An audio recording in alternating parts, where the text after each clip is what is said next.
कहानी की शुरुआत एक हाई स्कूल से होती है जहां सभी छात्र परीक्षा दे रहे होते हैं। साया नाम की एक लड़की एक सवाल में अटक जाती है क्योंकि उसे उसका जवाब नहीं आता। तभी वह अपनी कलाई में दर्द होने का नाटक करती है और उस पर बैंधी पट्टी दिखाने लगती है, लेकिन असल में उसने उसी पट्टी पर सारे जवाब लिख रखे होते हैं। यंग नाम का एक छात्र उसे नकल करते हुए देख लेता है, लेकिन वह किसी से इसकी शिकायत नहीं करता। वह स्वभाव से बहुत सीधा और शांत लड़का होता है, इसलिए किसी मुसीबत में पड़ना नहीं चाहता और चुपचाप वहां से निकल जाता है। परीक्षा खत्म होने के कुछ ही देर बाद साया को बाहर से चीखने की आवाज सुनाई देती है। वह दौड़कर वहां पहुंचती है और देखती है कि चोई नाम का एक छात्र यंग को बुरी तरह पीट रहा है। तभी पता चलता है कि चोई स्कूल का सबसे बड़ा दबंग है। उसका परिवार बहुत रसूखदार है, इसलिए स्कूल में कोई भी उसके खिलाफ बोलने की हिम्मत नहीं करता। यंग अपनी पूरी कोशिश करता है कि खुद को बचा सके और आसपास खड़े लोगों से मदद भी मांगता है, लेकिन डर की वजह से कोई भी आगे नहीं आता। चोई यंग का गला दबाने ही वाला होता है कि तभी शिक्षक वहां पहुंच जाते हैं और उसे रोक लेते हैं। ये सब देखकर साया का मन बेचैन हो जाता है। कुछ देर बाद एक शिक्षक यंग को पूछताछ के लिए कार्यालय में ले जाते हैं। वहां स्कूल का वकील भी मौजूद होता है, लेकिन यंग की मदद करने के बजाय वही उस पर दोष मढ़ने लगता है। वह कहता है कि अगर यंग चाहे तो उसे किसी दूसरे स्कूल में भेज दिया जाएगा और उसकी फीस भी स्कूल भर देगा। बस यह मामला यहीं खत्म हो जाना चाहिए, लेकिन यंग साफ मना कर देता है। वह कहता है कि गलती उसकी नहीं है क्योंकि असली पीड़ित वही है। इतना कहकर वह गुस्से और दुख में वहां से चला जाता है। धीरे धीरे इस लड़ाई की खबर पूरे स्कूल में फैल जाती है।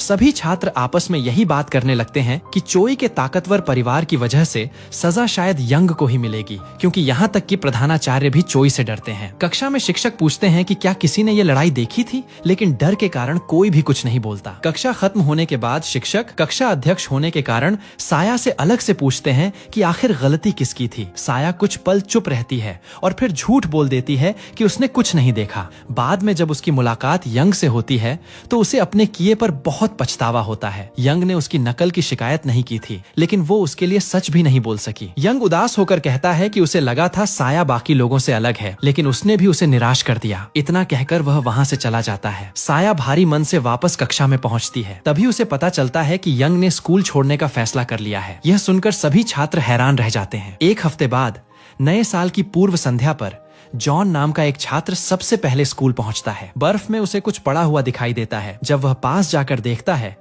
तो उसके होश उड़ जाते हैं। वह यंग होता है जो बिल्कुल निश्चल पड़ा रहता है। तभी एक और छात्र वहां पहुंचता है और पुष्टि करता है कि यंग अब इस दुनिया में नहीं रहा। कुछ ही देर में एम्बुलेंस और पुलिस स्कूल पहुंच जाती है। जांच में पता चलता है कि यंग स्कूल की छत से नीचे गिरा था। प्रधानाचार्य गुस्से में सुरक्षा गार्ड को दोषी ठहराते हैं और उसे नौकरी से निकालने का फैसला कर लेते हैं। वहीं स्कूल प्रबंधन यह तय करता है कि यंग के परिवार को मुआवजा दे दिया जाए ताकि मामला आगे न बढ़े। जांच अधिकारी जॉन और साया से पूछती है कि क्या यंग की किसी से दुश्मनी थी। दोनों घबरा जाते हैं और चोई का नाम नहीं लेते। इससे मामला और भी संदिग्ध लगने लगता है। साया घर लौटकर सामान्य व्यवहार करती है, लेकिन जैसे ही अपने कमरे में पहुंचती है उसे बार बार यंग की बातें याद आने लगती हैं और वह उदास हो जाती है। इंटरनेट पर छात्रों की टिप्पणियां पढ़ते हुए उसे पता चलता है कि कुछ लोग शक जता रहे हैं कि शायद चोई ने ही यंग को धक्का दिया था। अगले दिन जांच अधिकारी को एक गुमनाम फोन आता है। फोन करने वाला उसे छात्रों की वही टिप्पणियां देखने के लिए कहता है। जब वह उन्हें पढ़ती है तो उसे पता चलता है कि यंग की मौत से पहले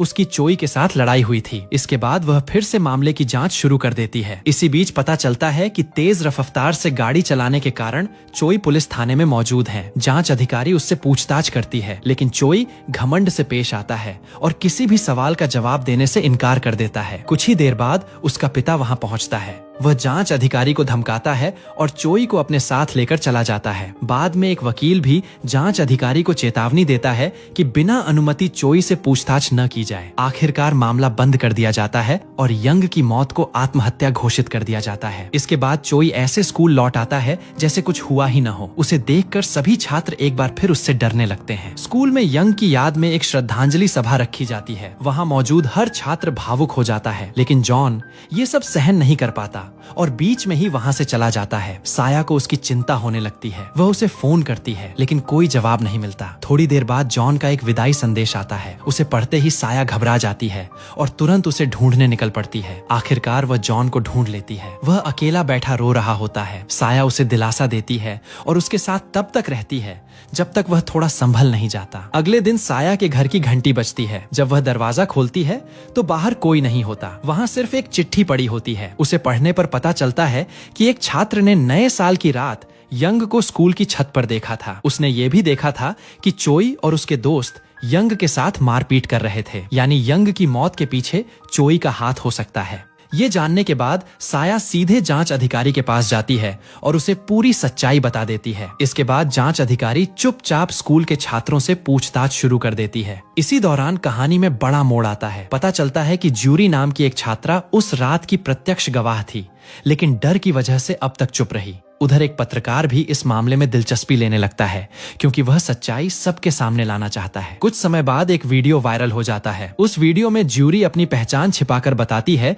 कि यंग की मौत का जिम्मेदार चोई ही है। वीडियो सामने आते ही पूरे स्कूल में हंगामा मच जाता है। चोई गुस्से से बौखला उठता है, जबकि छात्र उसे अपराधी कहकर बुलाने लगते हैं। ये सब देखकर साया फैसला करती है कि अब चाहे कुछ भी हो जाए, वह सच्चाई सबके सामने लाकर रहेगी। उसी समय जॉन उसे संदेश भेजता है। साया उसे मिलने के लिए बुलाती है। जॉन खुशी खुशी तैयार हो जाता है, क्योंकि उसे लगता है कि शायद यह एक खास मुलाकात होगी। लेकिन वहां पहुंचते ही वह हैरान रह जाता है। साया अकेली नहीं होती, बल्कि पूरी कक्षा उसके साथ बैठी होती है। जॉन थोड़ा निराश हो जाता है। इसके बाद साया सबके सामने कहती है कि अगर भविष्य में उन सब में से कोई भी किसी मुसीबत में फंसे तो बाकी सभी उसका साथ देंगे।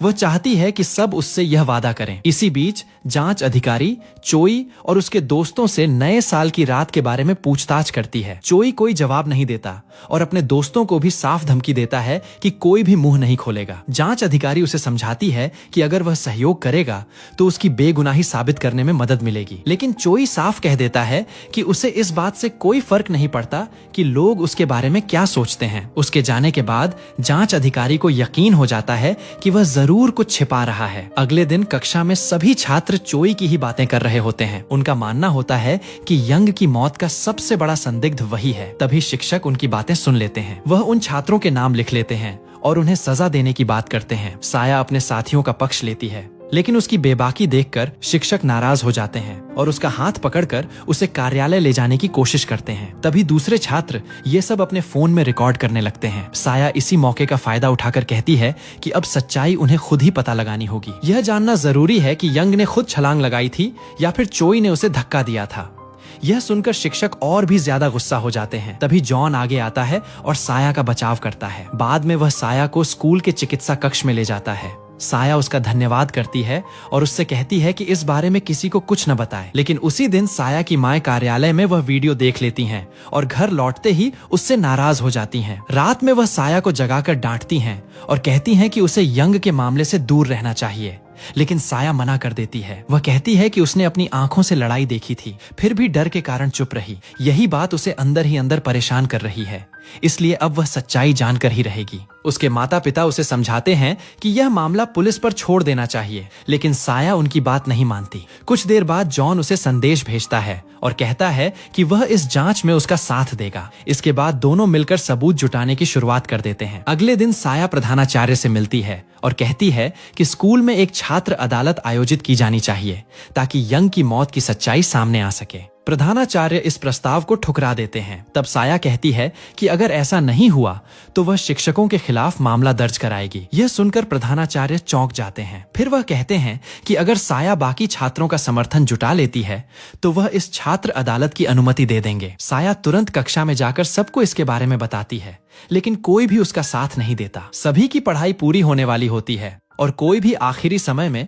किसी मुसीबत में पड़ना नहीं चाहता। साया को निराशा जरूर होती है, लेकिन वो हार नहीं मानती। उन्हें सिर्फ 3 दिनों के भीतर 500 छात्रों के हस्ताक्षर चाहिए होते हैं, इसलिए सभी लोग मिलकर इस अभियान में जुट जाते हैं। कोई छात्रों को आकर्षित करने के लिए कॉन्सर्ट के टिकट देने की बात करता है, कोई नाश्ता और जूस लेकर आता है, जबकि साया खुद एक तख्ती लेकर खड़ी हो जाती है और सभी छात्रों को उनका साथ देने के लिए प्रेरित करने लगती है। लेकिन कई छात्र साया का मजाक उड़ाने लगते हैं और उसके हस्ताक्षर वाले कागज जमीन पर फेंक देते हैं। ये देखकर साया का दिल टूट जाता है। उसे लगने लगता है कि शायद वह इस कोशिश में सफल नहीं हो पाएगी। उसी रात जॉन एक गेमिंग आर्केड में जाता है, जहां कुछ छात्र उसे खेल में चुनौती देते हैं। जॉन एक एक करके सभी खेल जीत जाता है और सभी को प्रभावित कर देता है। उसकी इसी जीत से खुश होकर वे छात्र भी याचिका पर अपने हस्ताक्षर कर देते हैं। इसके बाद जॉन साया के पास पहुंचता है।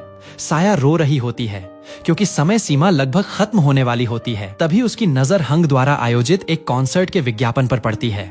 हंग स्कूल का एक लोकप्रिय छात्र होता है। दोनों तुरंत उस कॉन्सर्ट में पहुंचते हैं और वहीं उन्हें बाकी बचे हुए हस्ताक्षर भी मिल जाते हैं। वे हंग का धन्यवाद करते हैं, लेकिन हंग शांत स्वर में सिर्फ इतना कहता है कि सच्चाई का सामने आना ही सबसे जरूरी है। अगले दिन वे सभी प्रधानाचार्य के पास पहुंचते हैं। सिर्फ 3 दिनों में इतने सारे हस्ताक्षर देखकर प्रधानाचार्य हैरान रह जाते हैं। अब उनके पास छात्र अदालत की अनुमति देने के अलावा कोई दूसरा विकल्प नहीं बचता। साया और उसके दोस्त खुद ही सभा कक्ष की सफाई करते हैं और मुकदमे की तैयारी शुरू कर देते हैं। सभी मिलकर अपनी अपनी जिम्मेदारियां बांट लेते हैं। वोंग चुई वादा करता है कि वह किसी भी तरह चोई को अदालत तक लेकर आएगा। वहीं साया तय करती है कि वह ज्यूरी को गवाही देने के लिए मनाने की पूरी कोशिश करेगी। न्यायाधीश के रूप में वे स्कूल के सबसे होनहार छात्र को चुनते हैं। साया ज्यूरी से मिलने जाती है, लेकिन ज्यूरी गवाही देने से साफ इनकार कर देती है। वह डरते हुए कहती है कि उसने कुछ भी नहीं देखा। यह सुनकर साया की एक दोस्त गुस्सा हो जाती है, लेकिन साया उसे शांत कर देती है। ज्यूरी अकेले में फूट फूट कर रोती है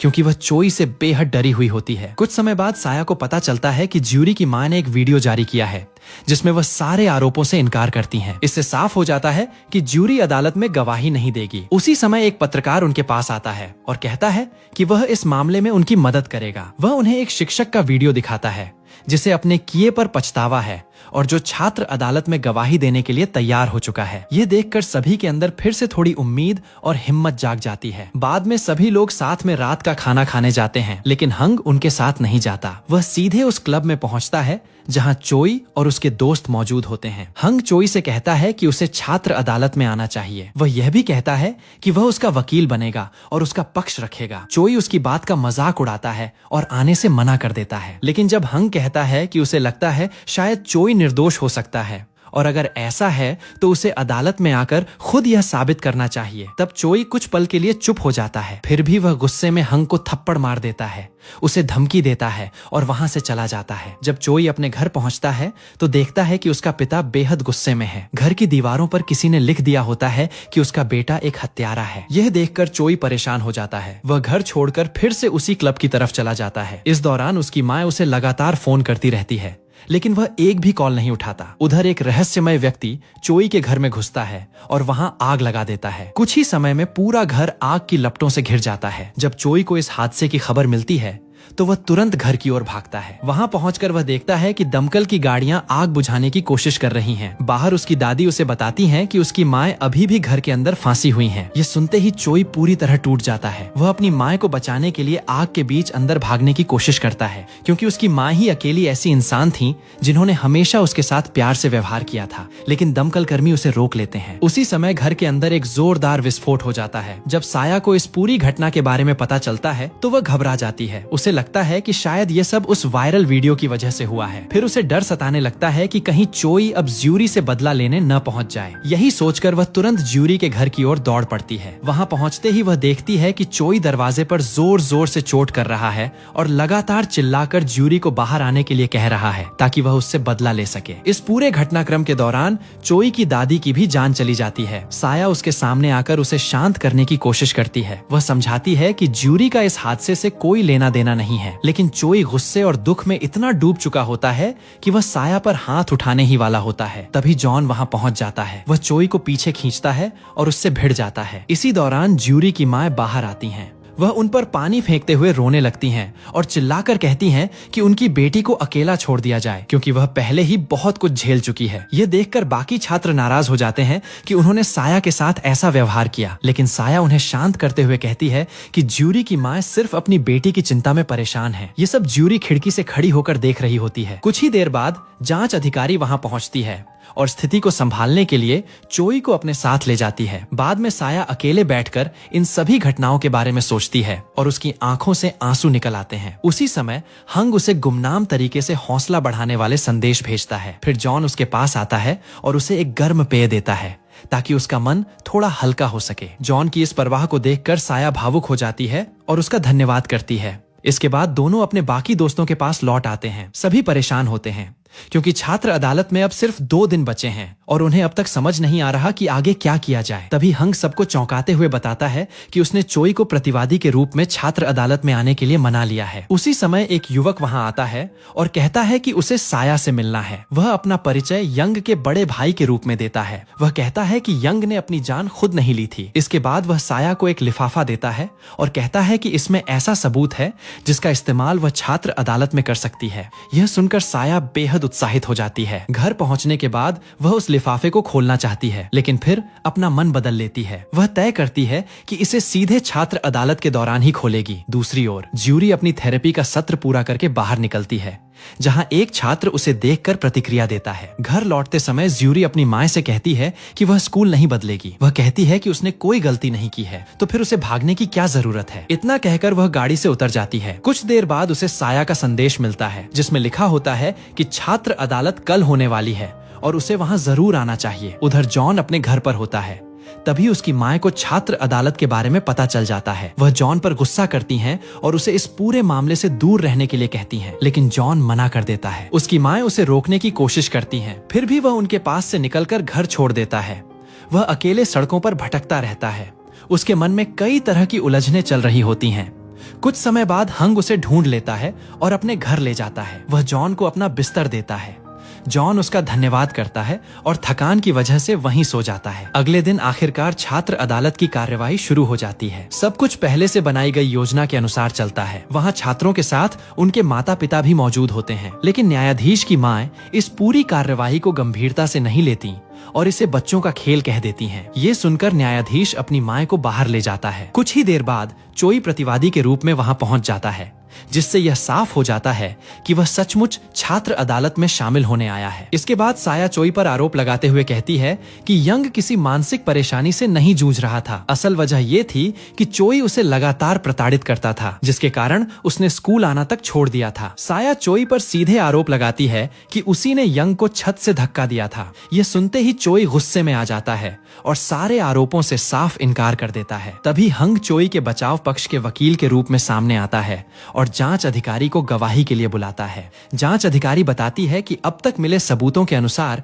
यंग ने खुद ही छलांग लगाई थी, इसलिए इसे हत्या नहीं माना गया। उसी समय साया यंग के भाई द्वारा दिया गया लिफाफा खोलती है। उसमें उसी दिन की सिनेमा टिकटें होती हैं जिस दिन यंग की मौत हुई थी। साया शांत स्वर में कहती है कि अगर यंग अपनी जान लेने वाला था तो उसने उसी दिन फिल्म की टिकटें क्यों बुक की थीं? ये सवाल सुनकर पूरे अदालत कक्ष में सन्नाटा छा जाता है। इसके बाद साया चोई से पूछती है कि घटना के समय वह कहाँ था। चोई कहता है कि वह अपने दोस्तों के साथ क्लब में था, लेकिन जब उसके एक दोस्त से सवाल किया जाता है तो वह सच बता देता है। वह कहता है कि चोई उनके साथ नहीं था और उसी ने सबको झूठ बोलने के लिए कहा था। यह सुनते ही अदालत में हंगामा मच जाता है। स्थिति बिगड़ती देखकर न्यायाधीश कार्यवाही में विराम घोषित कर देते हैं। हंग चोई को एक तरफ ले जाकर उसे शांत करने की कोशिश करता है। कार्यवाही दोबारा शुरू होती है। तभी एक चिट्ठी आती है जिसमें लिखा होता है कि किसी ने चोई और उसके दोस्तों को छत पर देखा था, लेकिन ज्यूरी वहां मौजूद नहीं होती, इसलिए साया उलझन में पड़ जाती है। कोई ठोस सबूत न होने की वजह से न्यायाधीश मामले की सुनवाई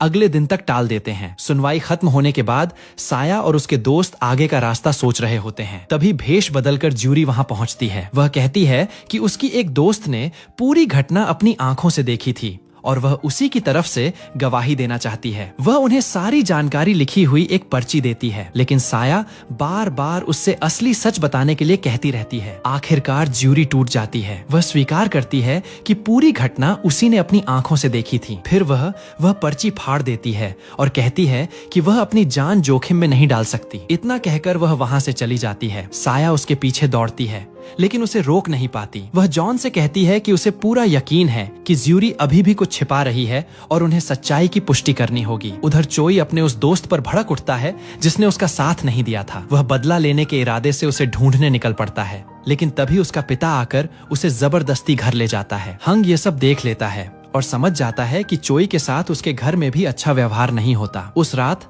हंग चोई के घर के बाहर उसका इंतजार करता है। जब चोई बाहर आता है तो हंग उससे बात करने की कोशिश करता है। शुरुआत में चोई कुछ नहीं बताता, लेकिन हंग के बार बार समझाने पर वह सच बोल देता है। वह कहता है कि उस दिन वह क्लब में था और नशे की हालत में घर लौटा था। घर पहुंचने पर उसने अंदर एक अजनबी आदमी को देखा था, लेकिन जब उसने अपने पिता से उसके बारे में पूछा तो उन्होंने कहा कि वह सिर्फ उसका भ्रम था। यह सुनकर हंग हैरान रह जाता है। उसे शक होने लगता है कि चोई का पिता किसी बहुत बड़े राज को छिपा रहा है। अगले दिन चोई के खिलाफ गवाही देने वाला दोस्त साया से मिलता है। वह डरा हुआ होता है और कहता है कि अगर चोई ने उसे देख लिया तो वह उस पर हमला कर सकता है। वह उन्हें उस बार का नाम बताता है जहां वे घटना के समय मौजूद थे। साया और उसके दोस्त वहां की तस्वीरें देखते हैं और उन्हें एक ऐसी तस्वीर मिल जाती है जिससे साबित हो जाता है कि वह लड़का सच बोल रहा था। वे उससे अदालत में गवाही देने के लिए कहते हैं, लेकिन डर की वजह से वह मना कर देता है और वहां से चला जाता है। अगर आपको ये ड्रामा पसंद आ रहा है और आप इसका अगला भाग देखना चाहते हैं